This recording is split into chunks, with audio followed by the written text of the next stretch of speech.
Following the smashing success of 1989's Batman, starring Michael Keaton, Jack Nicholson, and Kim Basinger, directed by Tim Burton, as well as astronomical merchandise sales thanks to said film, a sequel was immediately greenlit.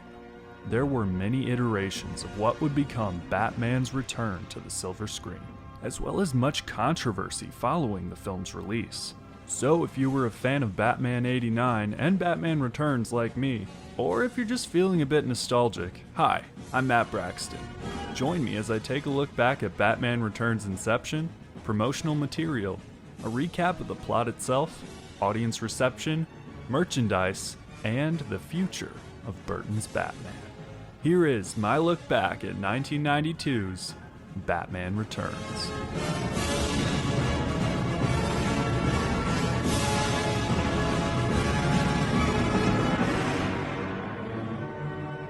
Despite the first film's colossal success, Tim Burton was initially reluctant to direct a sequel, feeling that for a sequel to be good, audiences had to see something new. Furthermore, Burton had described his experience on the first Batman as unfavorable, as principal photography took place over a short 6 days, which led to immense stress, burnout, and frustration. It was a difficult shoot because it was, for the entire shoot, it was a 6-day shoot. But I don't think I'd ever do it again because it was a difficult shoot that way. And it was, in the winter at night. So like for 3 months, I didn't think I saw daylight at all. Burton only agreed to the sequel when the studio granted him far greater creative control than he felt he had been given on the previous film. The sequel to the iconic 1989 Batman film began with several drafts written primarily by Daniel Waters and Sam Hamm, the latter of whom, just like during the inception of the first Batman film, would have to leave the production. Also, just like the first film, there were many different conceptual and character changes riddled among the drafts. Initially, Robin, the Boy Wonder, was such a prominent part of the script that he was slated to appear. Director Tim Burton had specifically cast actor Marlon Wayans in the role, wanting to put the first black interpretation of the character on the silver screen. The process went beyond simple castings. Outfits, sets, and early action figures were all created for the character. Robin was, just like the first film, once again cut from the final screenplay. Yet Wayans continued to receive payment checks for years afterward, honoring the 2-picture contract he had signed. Another major character absent from the script was the Joker. Although early media chatter suggested a possible return for Jack Nicholson, he reportedly expressed doubt that Warner Brothers would agree to replicate his high-paying arrangement from the first film. However, Nicholson, a longtime friend of Danny DeVito, persuaded DeVito to accept the role of the film's primary villain, Oswald Cobblepot, the Penguin. The Penguin character underwent a complete reinterpretation from his comic book origins, evolving into a more grotesquely deformed, sewer-dwelling human-bird hybrid. However, before DeVito, the studio had favored figures like Dustin Hoffman and Robert De Niro. This drastic redesign helped solidify the choice of Danny DeVito for the part. To help DeVito fully grasp his vision for the Penguin, Burton presented him with a bizarre original painting. It was very colorful, kind of circus tent, and there was a boy sitting in front of it. That was Oswald as a toddler. The caption read, "My name is Jimmy, but they call me the hideous penguin boy." It was a great image to start from. He kind of became the character and was the Penguin throughout the movie, on and off the set. He stays in character all the time, and it's really creepy. I really got to eat a lot of raw fish. It was great. The search for the perfect Selina Kyle, Catwoman, was intense, featuring a long list of actresses and celebrities considered, including Cher and Madonna. Annette Bening was initially cast but had to withdraw due to her pregnancy. The most sensational incident involved Sean Young, who was originally cast in the role of Vicky Vale in the first Batman, but was forced to leave the production due to injury.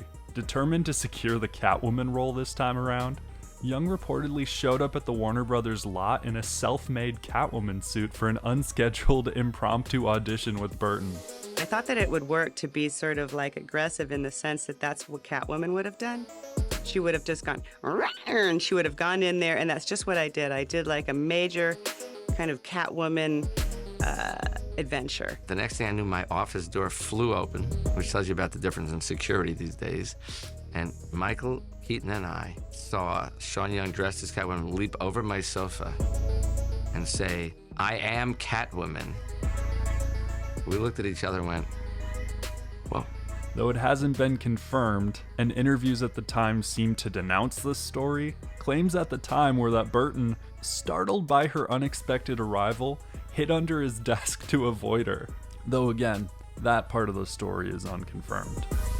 The role instead went to Michelle Pfeiffer, who was also a contender at the time for Vicky Vale.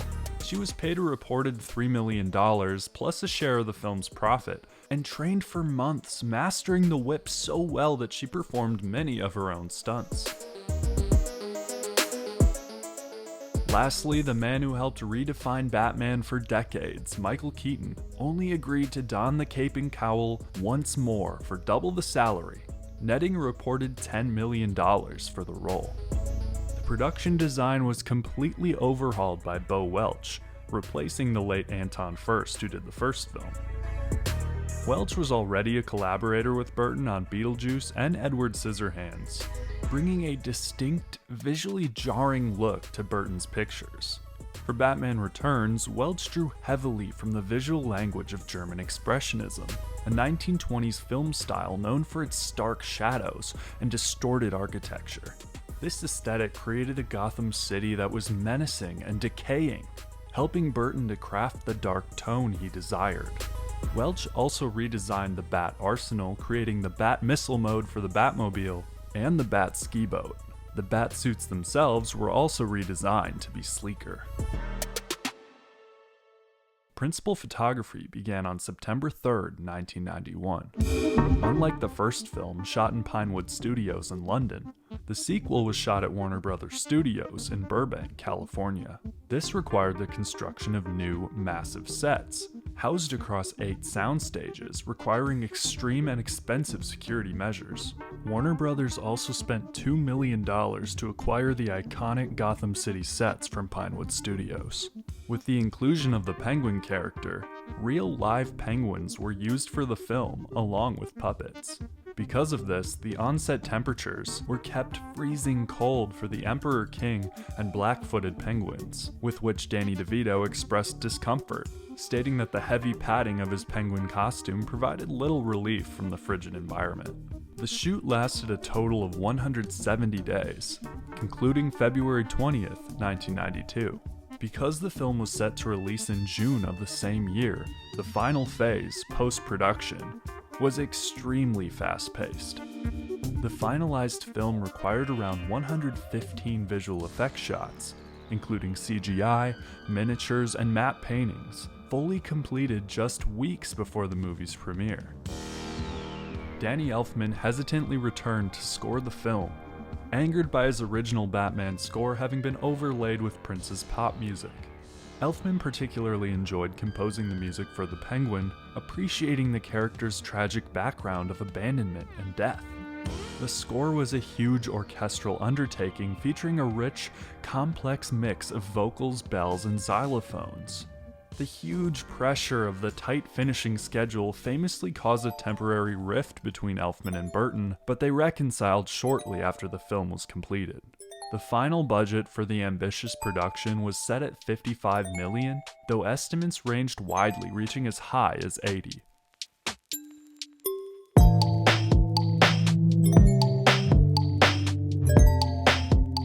Following the release of Batman 1989 and the film's influence on merchandise sales, reportedly generating somewhere between $500 and $750 million in merchandise sales alone, the studio made franchising for Batman Returns the absolute priority.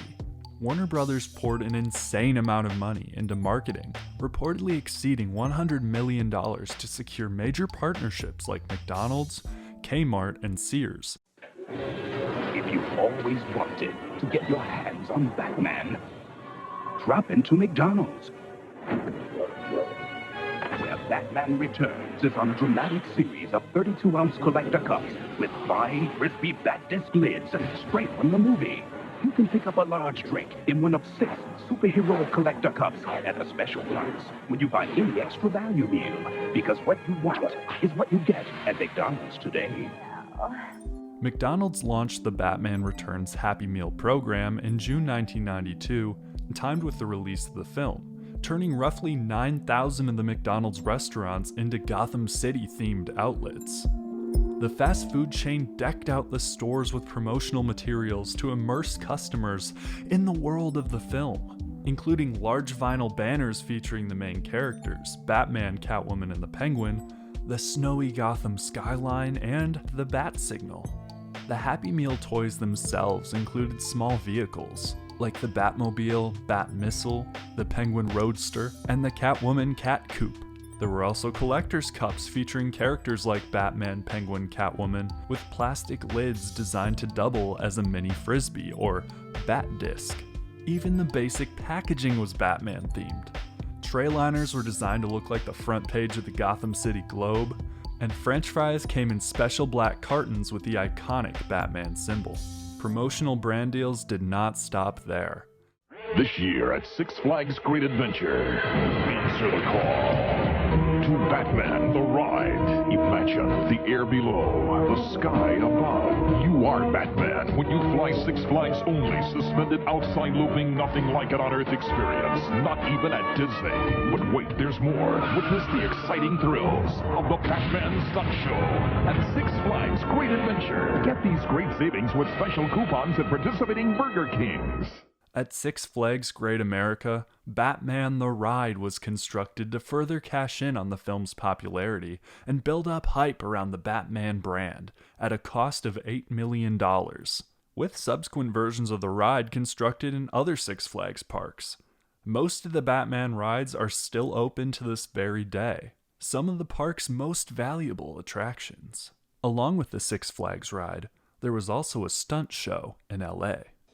From chips and dips to shows and rides, Batmania has also swept into the theme parks. From the Batman ride at Six Flags in Chicago to the new Batman stunt show at Magic Mountain here in LA. The 15-minute show is set in a recreation of Gotham City. A party given by Vicky Vale is crushed by bike-riding vandals masterminded by the evil Joker.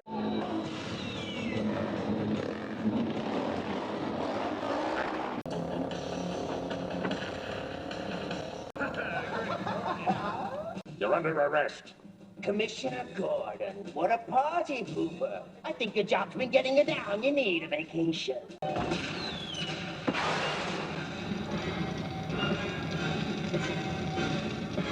Batman arrives to save the day. Let's take him to the smokestack, boys. He's really gonna get a bang out of this one. Bye-bye, Batbrain. But don't worry, Batman does return. I spoke to the stuntmen playing the characters. What is your motive on this show? To get Batman or something? I'm the bad guy. The fact that he's good bothers me. You try and get into the Batman mode, you know, pretty cool, and all your movements try to look real sleek and smooth. So it's a different thing for me. And what sets this stunt show apart from others? Because I know you've done many. Well, it's Batman. I mean, Batman is so neat. He's got all these really cool things. He's got the Batmobile. We designed him a bat bike that fires rockets. I mean, he slides in on cable. He's like the coolest guy. So, I mean, it's wonderful to be able to have Batman in a stunt show.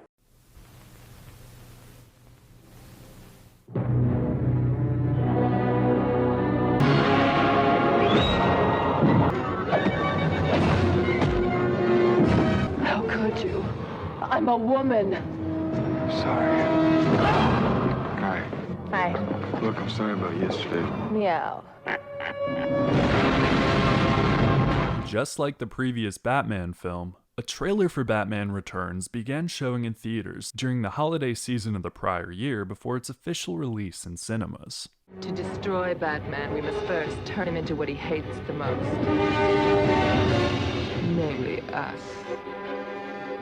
My dear penguins, the time has come to punish all of Gotham!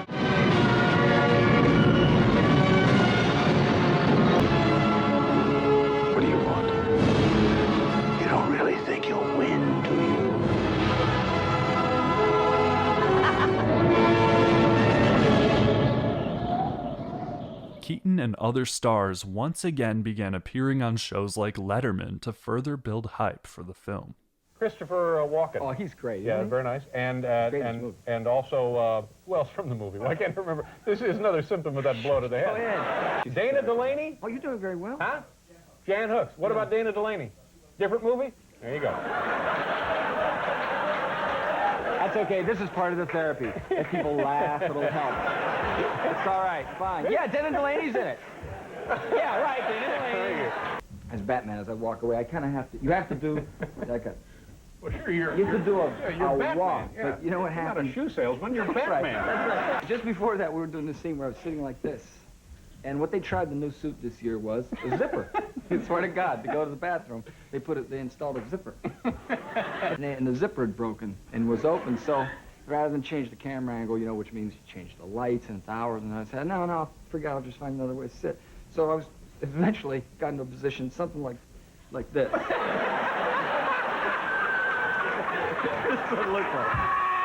Where is he? Where's the penguin?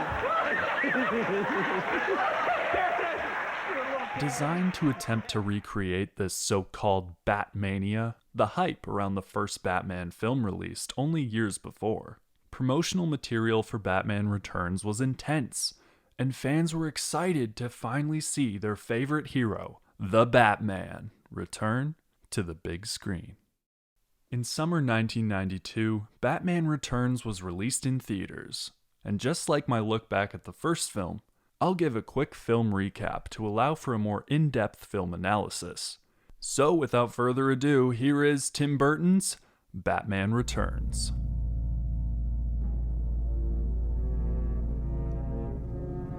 The film begins with Danny Elfman's iconic score at the Cobblepot family mansion, revealing the late Paul Rubens smoking, staring out the window as his wife attends to their child. Initially, the role of Penguin's father was planned as a nostalgic cameo for Burgess Meredith, who played the 1966 television version of Penguin. Unfortunately, Meredith became ill and was replaced by Paul Rubens, who had previously worked with Burton on Pee-wee's Big Adventure. Rubens would also return as Penguin's father in the 2014 television show Gotham. Penguin's parents over time grow tired of their child, who resembles more monster than man to them.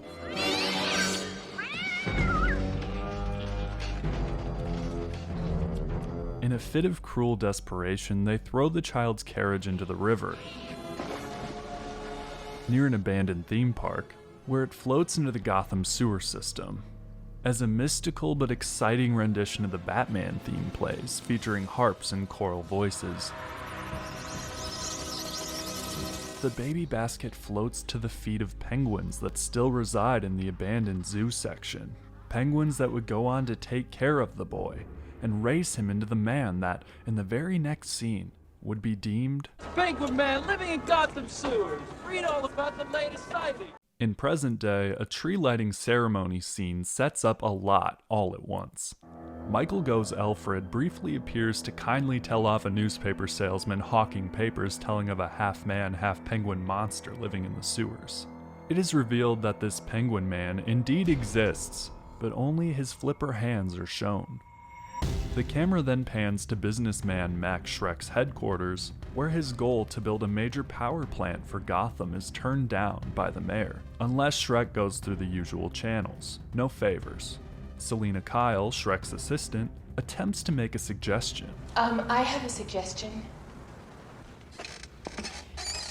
Actually, really just more like a question. Or ask a question, but is rudely turned down by the business mogul. It is obvious with Pfeiffer's great performance that Selina Kyle has an ego problem. She accidentally self-sabotages by wanting to get out of her box in the underdog assistant role, but lacks the confidence to succeed in doing so.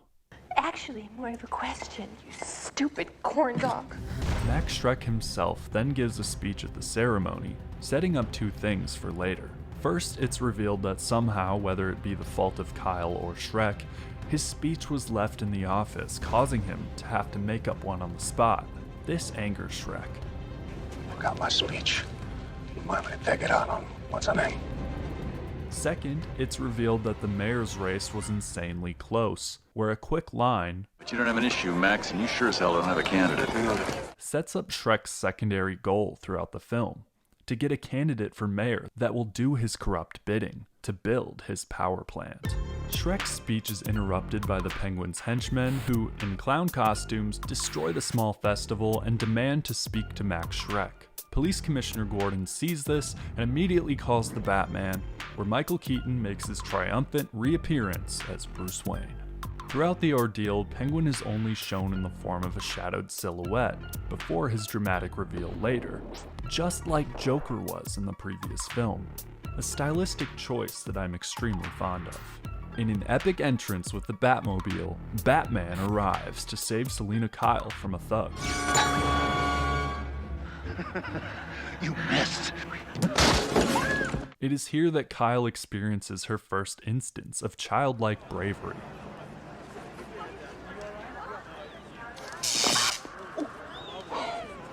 In a failed attempt to escape the carnage, Schreck falls through a grate, ending up in Penguin's lair. This is where Danny DeVito's Penguin is finally revealed.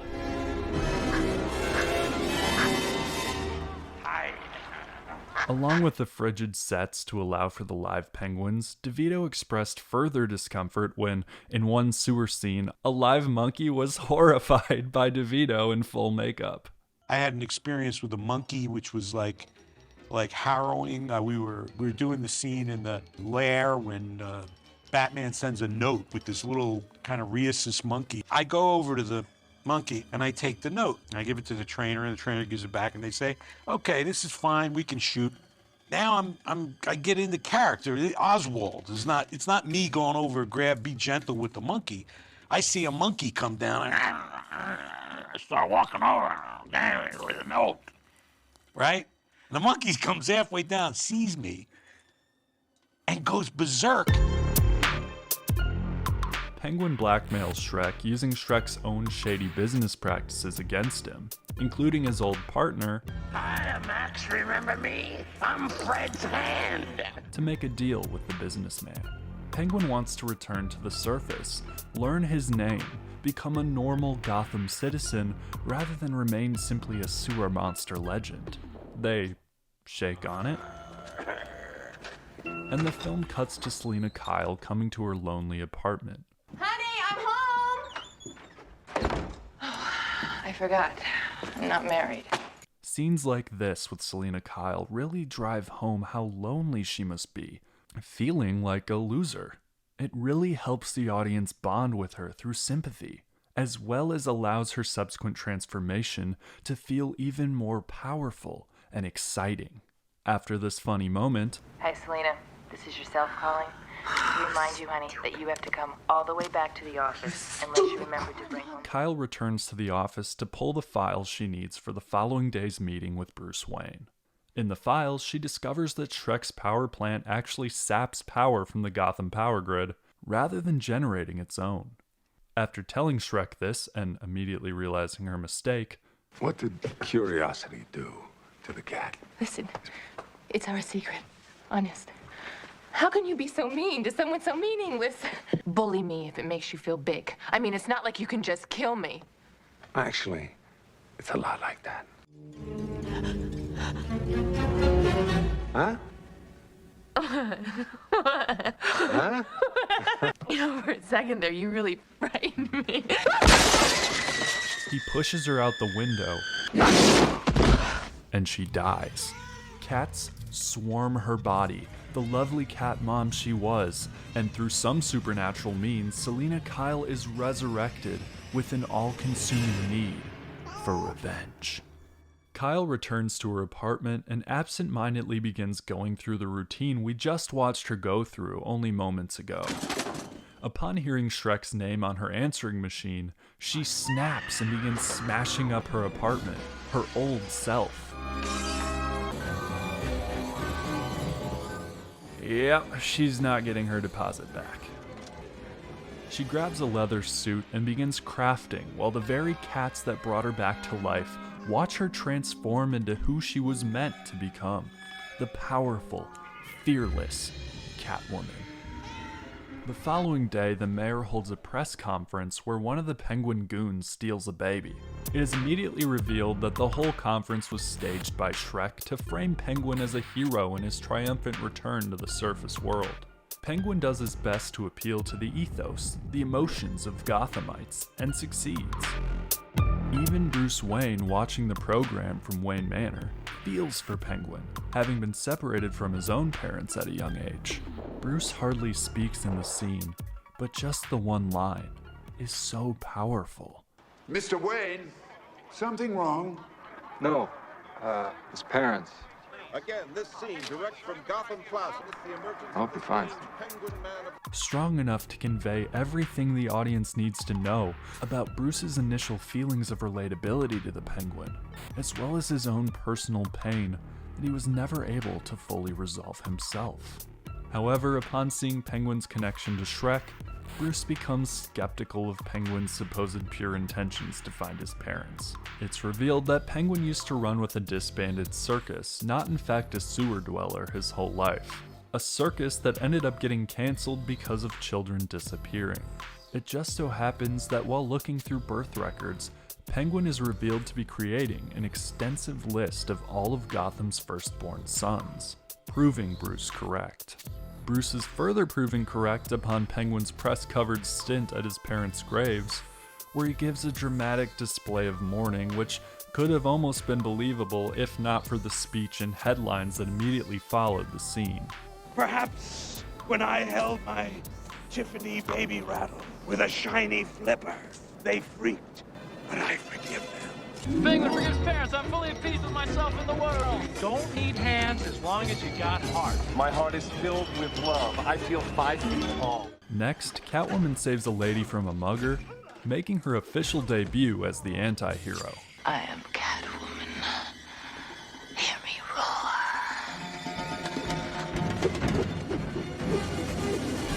She returns to Shrek's office, interrupting a meeting between Shrek and Wayne, where Wayne was shown standing up to Shrek in his bid for more power, angering him. I love Bruce's line when he sees Selina, whom he saved from one of the Red Triangle gang members the night prior. Yeah, we've met. Have we? Oh, I'm sorry. You know what? I mistook me for somebody else. Sorry. You mean mistook me? I mistook me. Yeah. That's what isn't that what I said? No. Despite being in a room with two billionaires, Kyle walks between them, holding all of the power in the room. She knew Max didn't want Bruce to find out about her fall through a window, and used the moment to her advantage, even hinting that she might blackmail him if she decided so. Selina. That's my name, Maximilians. Don't wear it out or I'll make you buy me a new one. She tries to blackmail me. I'll drop her out a higher window. Max Shrek then meets with the Penguin to convince him to run for mayor, paying off the setup from earlier. There's a lot of work to be done, but Shrek's yes men are sure to make it happen, for some reason. Penguin is convinced by only two things. Reclaim my birthright, you mean? Imagine this matter. Unlimited poontang. All right, I'll be mayor. Yikes. And they hatch a plan to use Penguin's gang to make crime look out of control, to make the current mayor look bad, giving Penguin a chance in a re-election. As Batman attempts to stop the goons from destroying the city, Catwoman goes into one of Shrek's department stores and begins to have fun wrecking things. It's at this time Batman runs into the Penguin. You're not the mayor. Things change. You don't really think you'll win, do you? Things change. Catwoman then flips towards the two, and Shrek's building is blown to smithereens. Meow.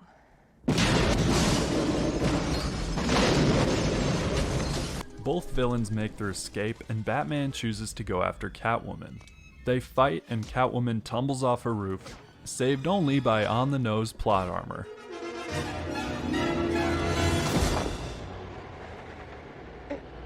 Saved by kitty litter. After this, Penguin makes his official bid for mayor, being absolutely disgusting in the process. It's no wonder parents and corporations with marketing geared towards children were unhappy with the film. Penguin could be a little perverted, to say the least. Catwoman agrees to a team-up with Penguin, and Pfeiffer, for the incredible feat of placing a live bird inside her mouth and releasing it upon Penguin threatening her cat with an umbrella knife, performed this stunt without CGI. The bird was real. She later stated that she would never do anything like that again, due to the potential for injury or disease to her or the small feathered actor. Penguin then appears on television to encourage a relighting of the tree and requests that Batman show up to protect the ceremony from another attack. To preserve the peace. Thank you very much. Thank you. Thank you. Bruce and Selina have a date at Wayne Manor where they briefly discuss Wayne's last partner, Vicky Vale. Part of Burton's agreement to do the film was that he wanted to give fans of the first film something brand new, or he felt there was no point in a sequel. This for Burton meant scrapping Vale for a new girl. As they discuss, Vale and Wayne had trouble with his dual identity and decided to part ways. While I personally feel this undercuts the narrative of the last film, where Wayne learns the line between love and duty, and Vale learns that she can love Wayne and also allow time for his duty as the Caped Crusader. I can also understand and appreciate the need for a new direction, breaking new ground, where Wayne's love interest this time around also has a dual identity, and even shown in that very scene, they both attempt to keep their other identity a secret from each other. They each notice it's time for the relighting ceremony, and in a cute moment, separately make up stories for Alfred to tell each other. They each get suited up.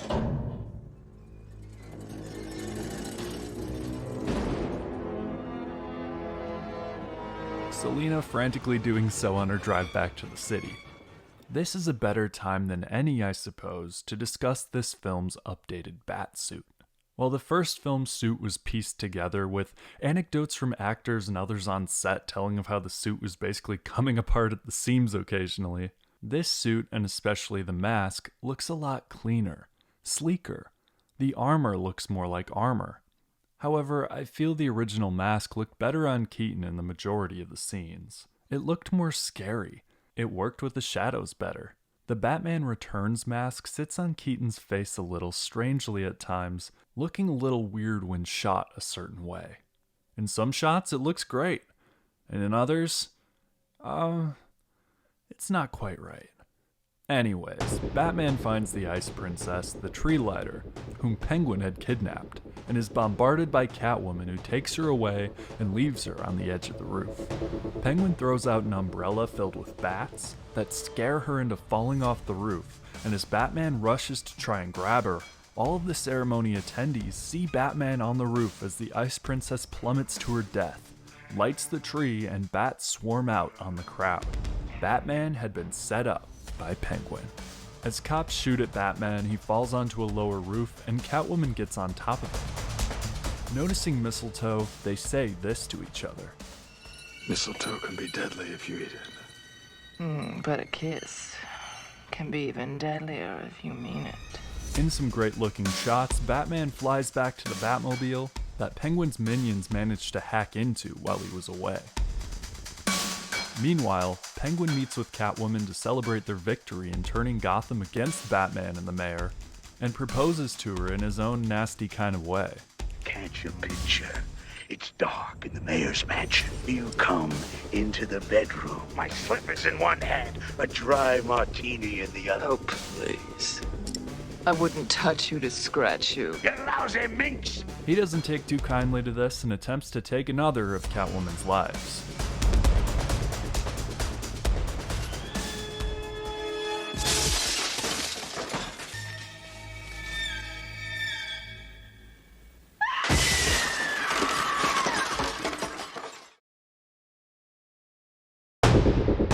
Once Batman is inside the Batmobile, Penguin shows up on an interior monitor, revealed to be able to, thanks to his minion's successful hacking, be in full control of the Batmobile, and starts to mow down passers-by.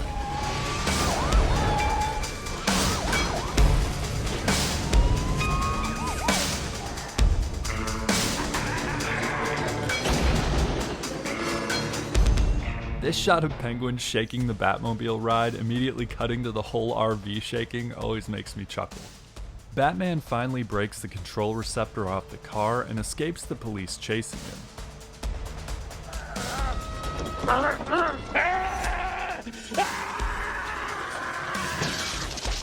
Penguin then gives a press conference trashing Batman and the mayor, but Alfred and Bruce manage to jam the frequency of his microphones.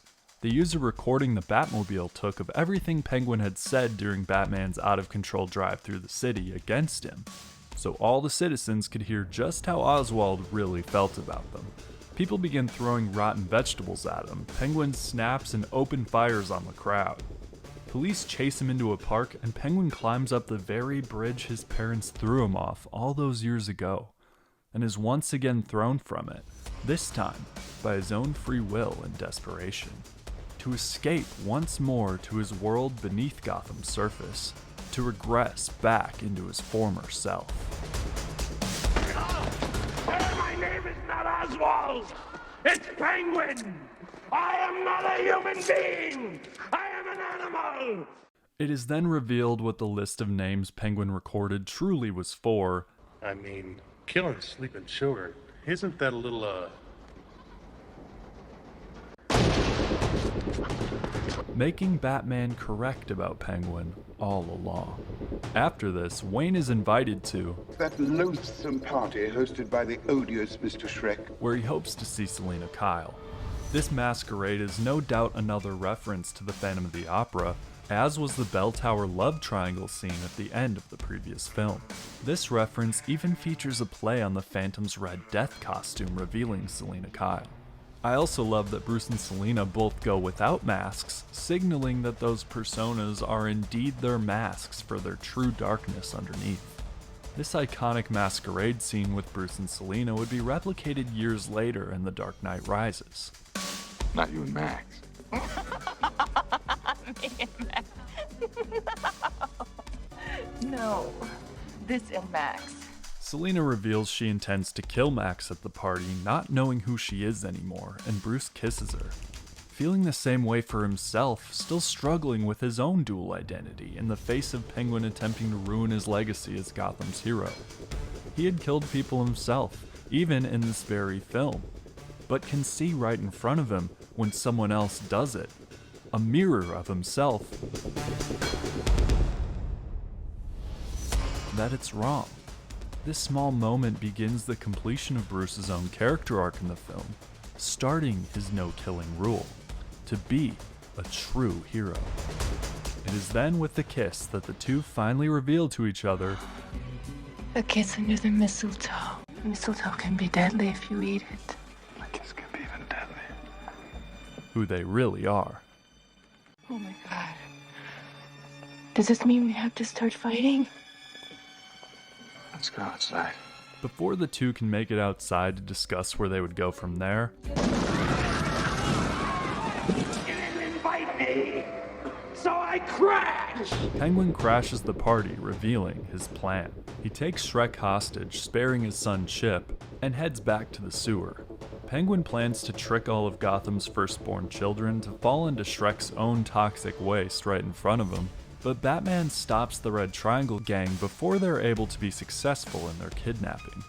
This causes Penguin to go off the deep end, strapping bombs to all the penguins and sending them into the city to kill not just the firstborns, or as he says in his fury, why be biased?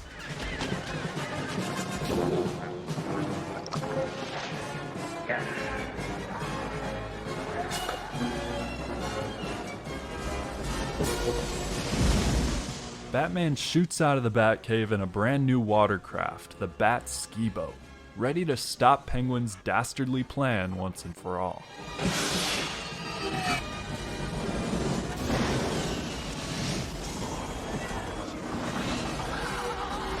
With Alfred's help, the signals guiding the Penguins into the city are jammed, and they begin to head back to the sewer where Penguin is alerted of Batman on the way. He attempts to escape, and Batman smashes his craft right into the Penguin's duck vehicle.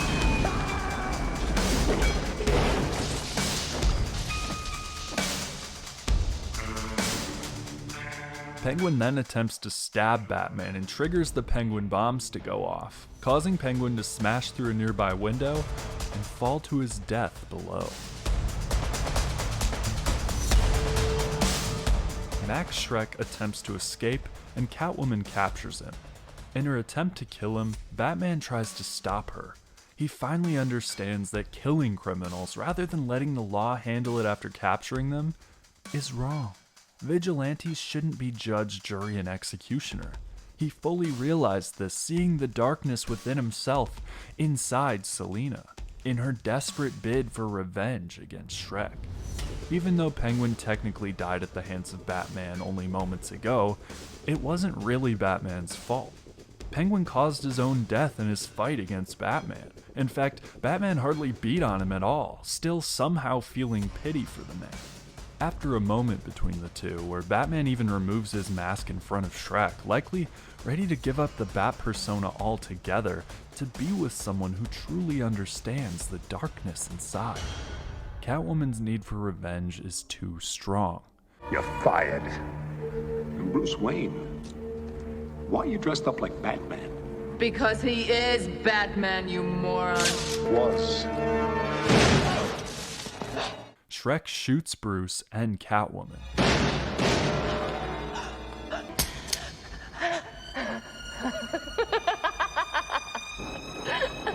Two lives left.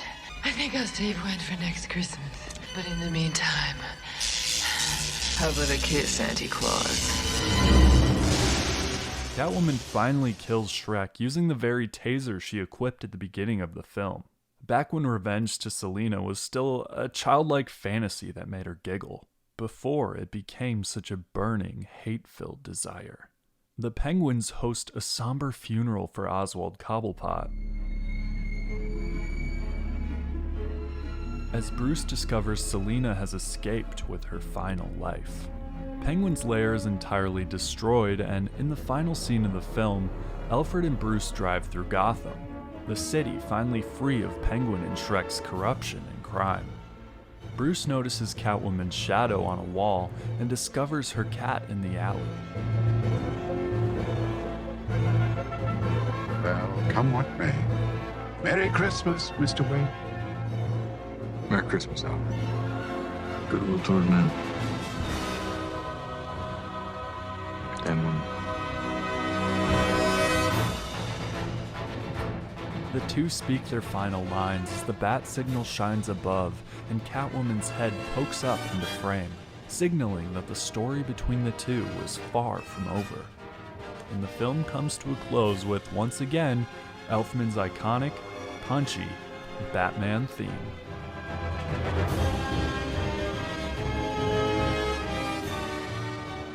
This Batman film, though far different than its predecessor, shared a very similar overall theme: revenge. In Batman, Bruce Wayne wants more than anything to get revenge on the man who killed his parents, the Joker.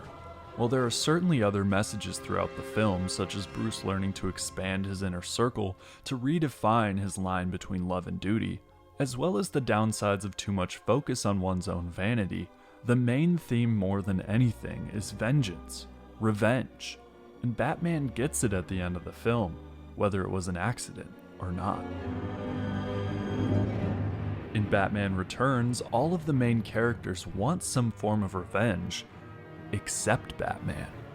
Selina Kyle, Catwoman, is motivated to get revenge on Max Schreck for not only his criminal plans to sap Gotham's power grid, but also because he attempted to kill her.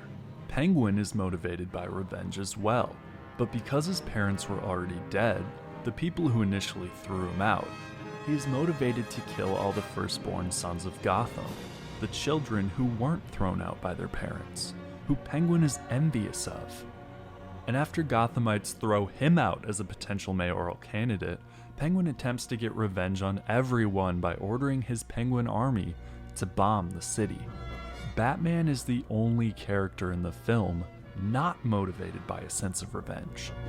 Yes, it can be debated whether or not he actually kills some of the bad guys throughout the film, but Batman's arc in the film is learning what it takes to be a hero. His journey to get revenge was over in the last one. This time around, he sees himself in Selina Kyle, the split personality between human and dark, twisted animal of the night. He also sees this dynamic to some degree within Penguin. The reason he is romantically attracted to Kyle after his breakup with Vicky Vale, a woman who in the last film understood and respected Bruce's line between love and duty that he established, but in this film was said to no longer have been able to accept. Batman sees his own reflection in Catwoman, a woman whose sole motivation was revenge, just as his was in the previous film when Bruce learned that the Joker was the man who killed his parents. That revenge isn't being a hero. Justice cannot be served by being judge, jury, and executioner. By the end of the film, Batman is pleading with Catwoman to spare Max Schreck, to turn him into the police. Batman is finally free from the need for revenge, believing in law, wanting justice for the citizens of Gotham who are wronged by criminals. Batman in this film finally becomes the hero Gotham City truly needs.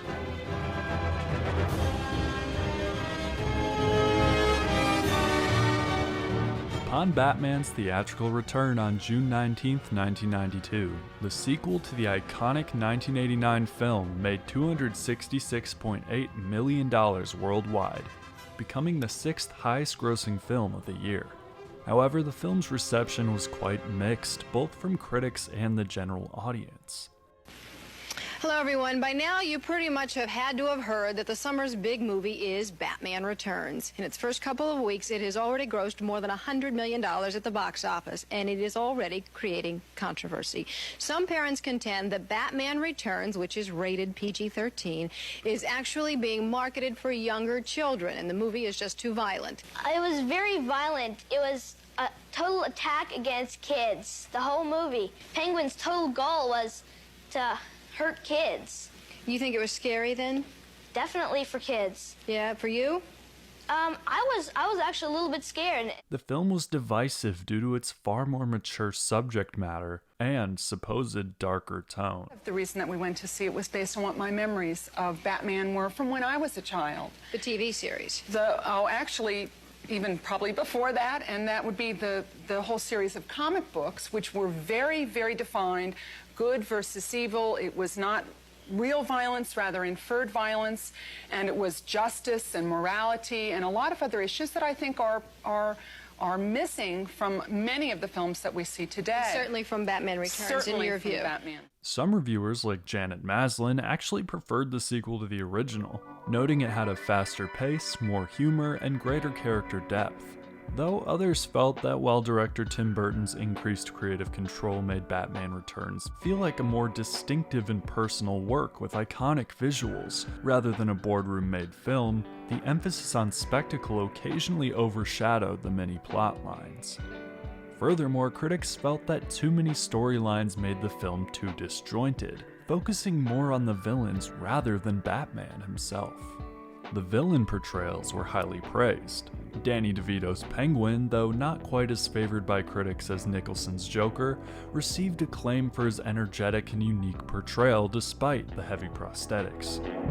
However, as will be discussed soon, the Penguin's writing and character could often be sexually repugnant, generating distaste from parents and corporations that wanted children to be able to view the film. Michelle Pfeiffer's Catwoman portrayal was also highly praised as passionate, intelligent, and fiercely independent. Critics were happy that she was able to bring such energy and levity to the film. Meow. Costumes, sets, makeup, and cinematography were all largely considered improved over the previous film. Batman Returns was nominated for Best Makeup and Best Visual Effects at the British Academy Film Awards, and was nominated for the same at the 65th Academy Awards. Neil and Winston received the Best Makeup Award for the film at the 19th Saturn Awards. 4 other Saturn Award nominations for Batman Returns included Best Fantasy Film, Danny DeVito as Best Supporting Actor, Best Director, and Best Costume Design. Lastly, Batman Returns was nominated for the Best Dramatic Presentation Hugo Award. More comedically, DeVito was nominated for Worst Supporting Actor at the Razzies, and Pfeiffer for Most Desirable Female at the 1993 MTV Movie Awards. Despite Batman Returns having been considered a massive success for its studio, alongside Lethal Weapon 3 giving Warner Bros. Its most profitable first half year in history, when compared to its predecessor, Batman Returns was seen as a relative disappointment. By July 1992, some executives at Warner Bros. Were reportedly critical of the film, describing it as too dark and not a lot of fun. This perception of the film's tone proved problematic beyond the box office and critic reviews. Though clearly advertised as a PG-13 production, Warner Bros. Received many parental complaints who disliked the amount of violence and sexual content within the film. Catwoman is a woman who gets thrown out of a 20-story building because she speaks her mind to her boss. She's abused. And the issues of good and evil were very confusing and very confounding to the children, because here was this woman who had been abused, who then comes back and could have been a good person and helping people, and she didn't do that. So I found that the lines were very gray between good and evil. What's right and what's wrong? And the film was full of little dirty, really raunchy little dirty jokes and lots of extreme violence. What does that got to do with inviting 6- and 8-year-old kids to the movies? Further, the studios hoped that Batman Returns would replicate the incredibly successful merchandising campaign of the 1989 film, was believed to be severely undercut by the adult themes within the film. Demand for licensed Batman products this time around was far lower, with retail reports stating sales were barely a tenth of what the first film generated. In fact, parents and therefore corporations such as McDonald's were so upset, especially with Penguin's repugnant sexual comments rampant throughout the film and his plotline to kidnap and kill babies. Penguin? I mean, killing sleeping children. Isn't that a little, It's a lot!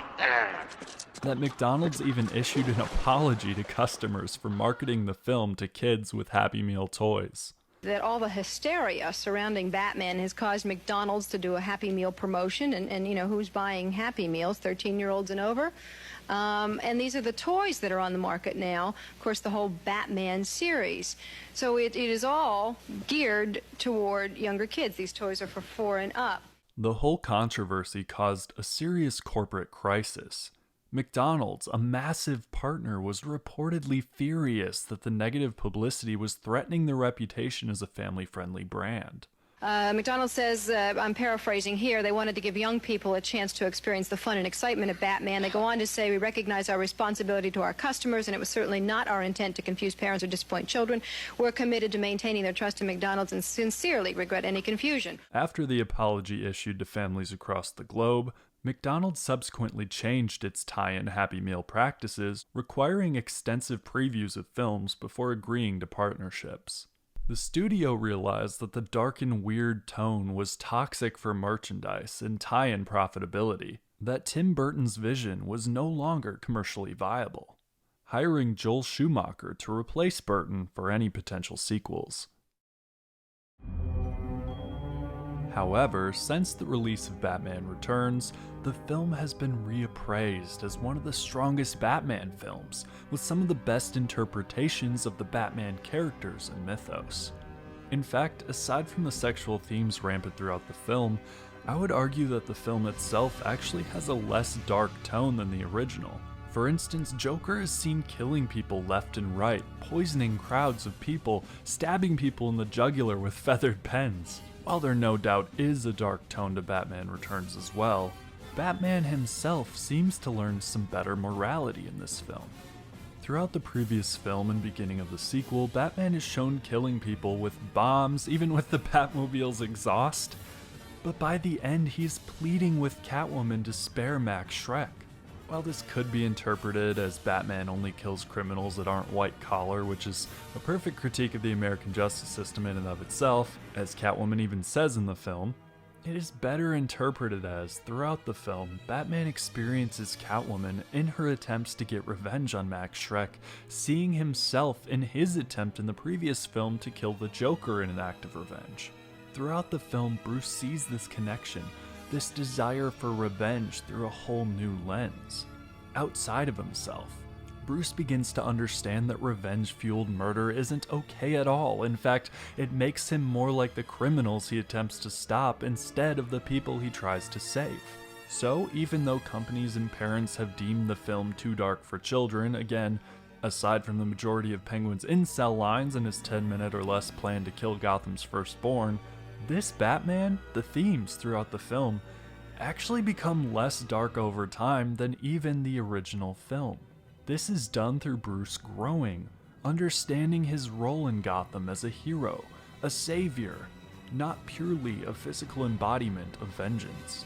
Just because the film had less color than the first, relying on cold tones due to the winter setting, and characters having black and white costumes as opposed to purple and green, does not mean the film itself is actually darker, as fans and critics have come to realize in the past several years, as levels of media literacy have increased among general audiences.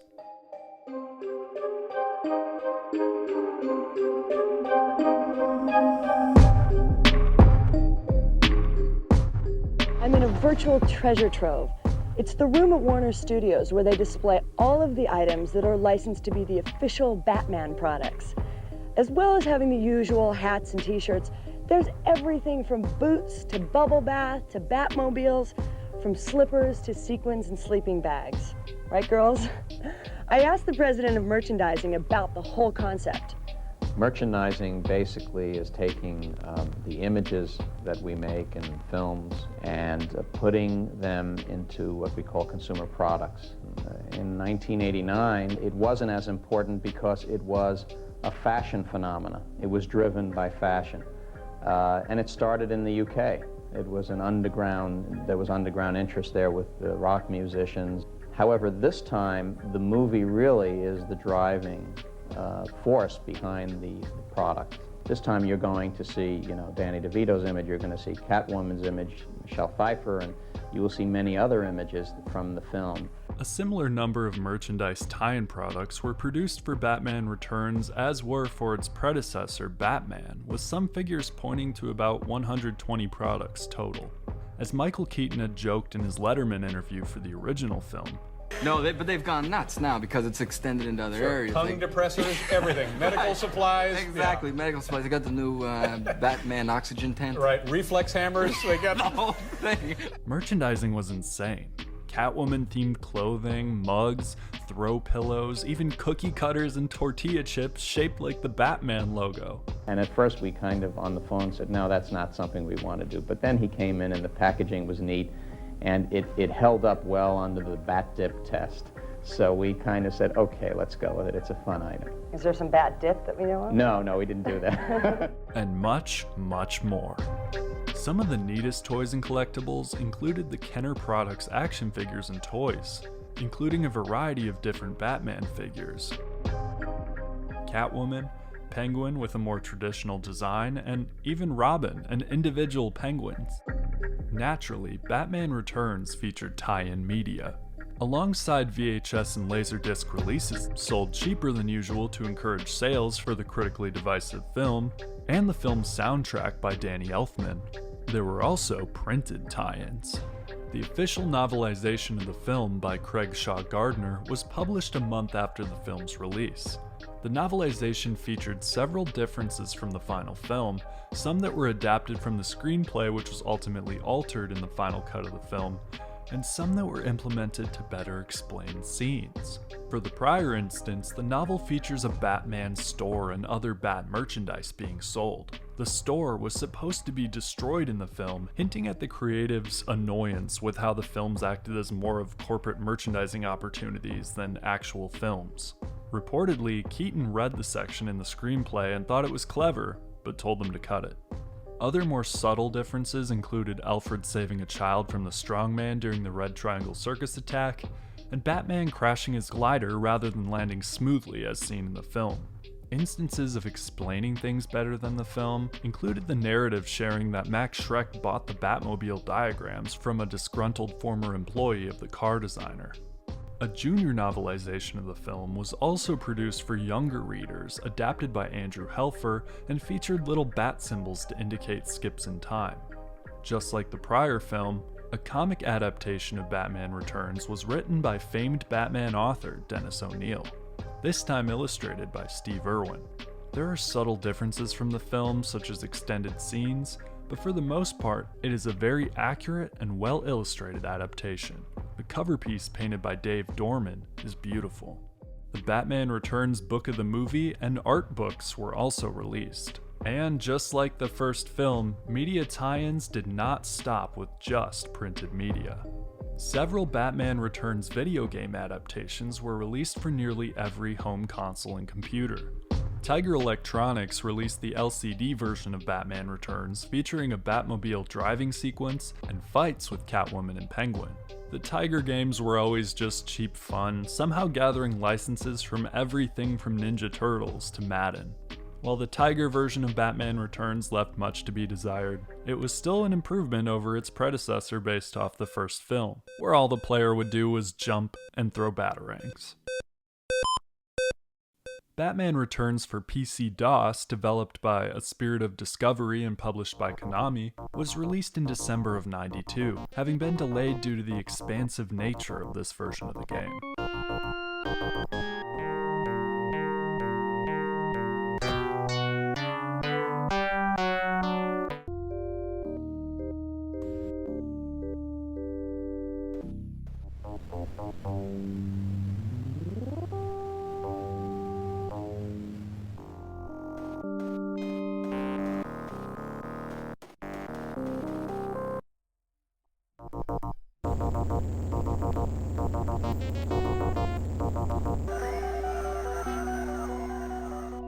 Unlike many of the Batman Returns tie-in games, the PC-DOS version was a point-and-click adventure game, taking place over 9 days. Batman prowls around the city searching for clues and interrogating thugs. The player can also use the Batcomputer in the Batcave to scan evidence, and can swap bat suits, change inventory, and more. This is a true Batman detective game. If Batman fails to stop Penguin in 9 days, Penguin takes over Gotham as the mayor, and it's game over.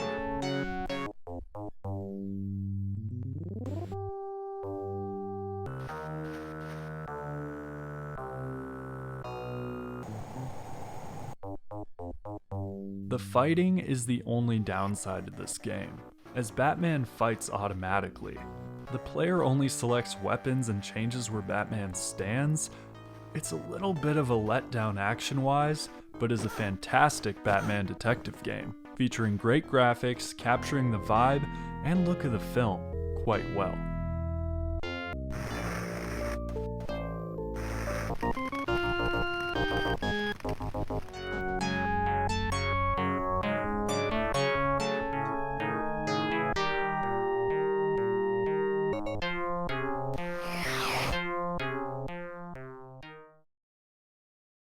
The Amiga version of the game, also published by Konami, was marketed with images of the PC-DOS game,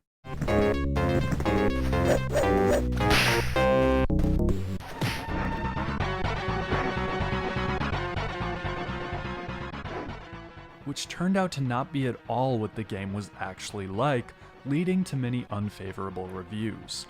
The game was, unlike the PC version, an action platformer with many glitches and strange hit detection, which some cited as making the game nearly unplayable. The Amiga version was designed more in line with other versions of the game, like those produced for Sega consoles. The Sega Master System and Game Gear versions were quite similar, each with good graphics for the respective console. Just like the Amiga version, but featuring far less bugs and better gameplay, these versions were action side-scrolling platformers and featured a cool gliding technique. The games were difficult but very fun, especially the Master System version.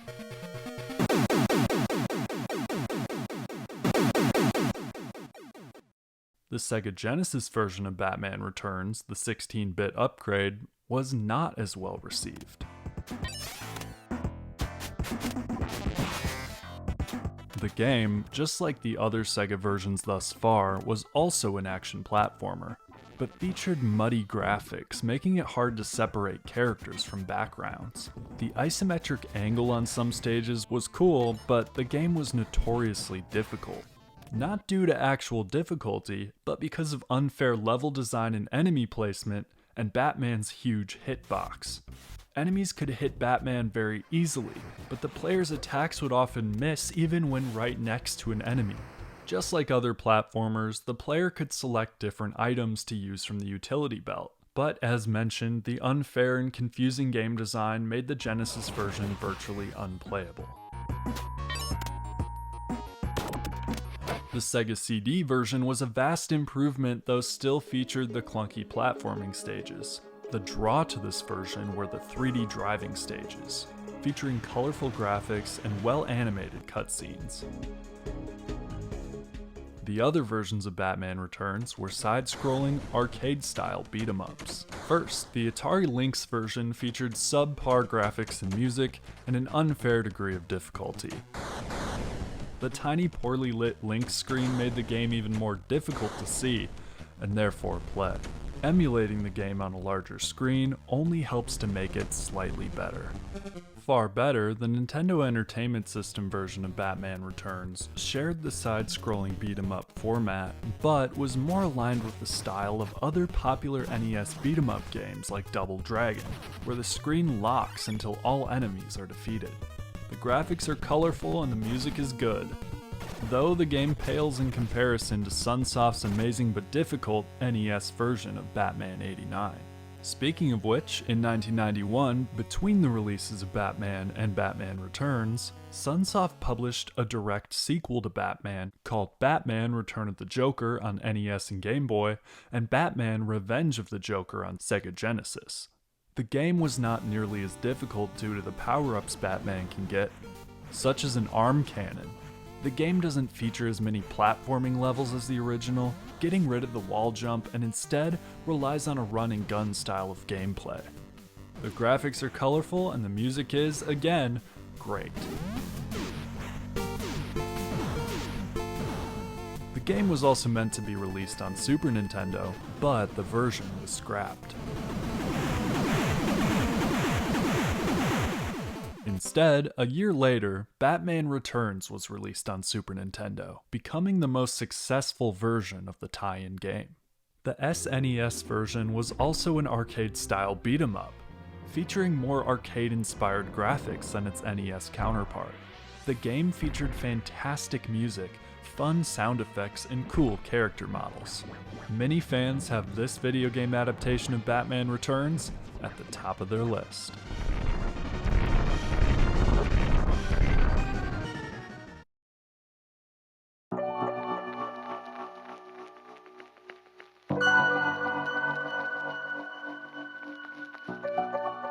Batman Returns, just like its predecessor, continues to receive merchandise and tie-in revivals to this day.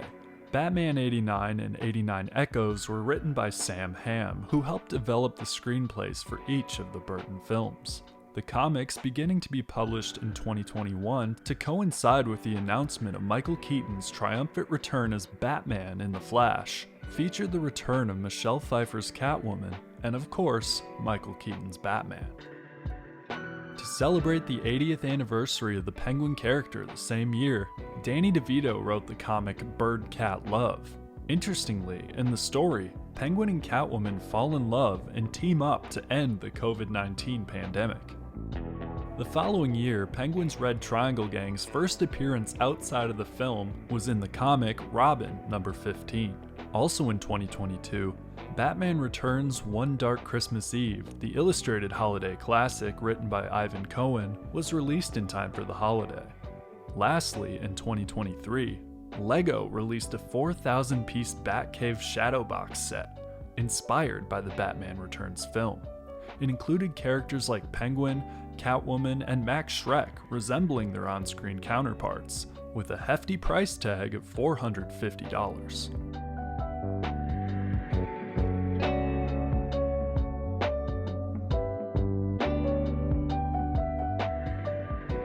Despite being reevaluated in recent years as one of Batman's strongest on-screen entries, the mixed critical reception and corporate controversies surrounding Batman Returns inspired Warner Bros. To replace Tim Burton's unique vision for the Batman films with a director who could deliver a lighter, more family-friendly tone to ensure the prioritization of marketing compatibility over artistic expression. Thus, Tim Burton was replaced by director Joel Schumacher, known for directing the popular vampire film The Lost Boys. Michael Keaton also left the franchise upset with the tonal shift and different understanding of the Batman character. Schumacher worked in tandem with studio instructions and toy companies to produce a film with a more family-friendly version of the Batman character and his rogues gallery, with his first Batman film releasing 3 years after Batman Returns. In 1995, audiences would see a different version of Batman on the silver screen, played by an entirely different actor, though initially set in the same film universe. Joel Schumacher's Batman Forever.